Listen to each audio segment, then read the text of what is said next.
Halo, selamat pagi atau kapanpun kamu mendengarkan podcast ini. Dimanapun kamu berada, kembali lagi bersama kami Podcast Bias, Bincang-Bincang Santai. Bersama kami, Agustinus Yogi, Atanasia Tiara, Dionysius Ditya, Hilarius Grit, dan Stefani Amanda. Dengar-dengar, kemarin ada kasus korupsi yang lagi viral ya? Itu kasus korupsi apa sih?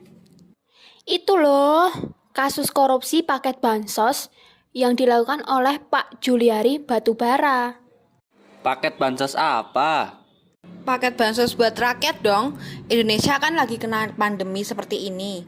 Masa ya pemerintah diam aja? Pemerintah membuat paket bansos untuk membantu kehidupan para rakyat yang terdampak pandemi ini. Oh, paket bansos yang dikorupsi Rp10.000 per paket itu kan? Iya, katanya hasil korupsi itu mencapai 17 miliar loh. Padahal seharusnya dana itu bisa digunakan untuk lain-lain.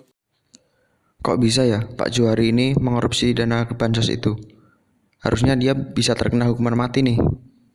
Iya, bahkan bisa terkena hukuman mati. Menurut Pak Mahfud, ancaman hukuman mati sebagaimana diatur dalam pasal 2 ayat 2 Undang-Undang Nomor 31 Tahun 1999 tentang pemberantasan tindak pidana korupsi yang telah diubah menjadi Undang-Undang Nomor 20 Tahun 2001. Adapun pasal 2 ayat 2 dalam UU itu menyebutkan dalam hal tindak pidana korupsi sebagaimana dimaksud dalam ayat 1 dilakukan dalam keadaan tertentu, pidana mati dapat dijatuhkan. Beliau memang harus dihukum sih, tapi menurutku hukuman mati itu kelihatannya tidak adil. Dalam agama kita diajarkan jika yang berhak mengambil nyawa seseorang itu hanya Tuhan kan?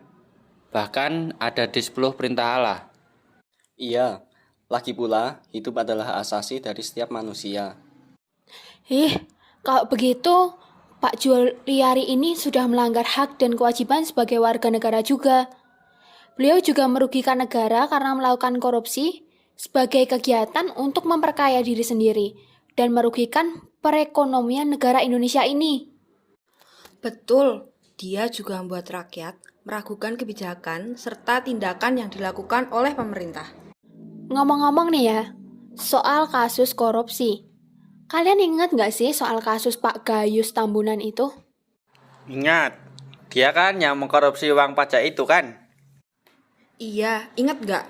Masa pas masih dalam masa tahanan, dia bisa jalan-jalan sampai keluar negeri juga? Kan gak adil banget. Untungnya ia dihukum cukup lama ya oleh MA, yaitu selama 30 tahun dan diberi denda 1 miliar. Nah, itu semua kita jadikan pelajaran aja. Kita harus selalu berbuat adil dan baik kepada sesama kita.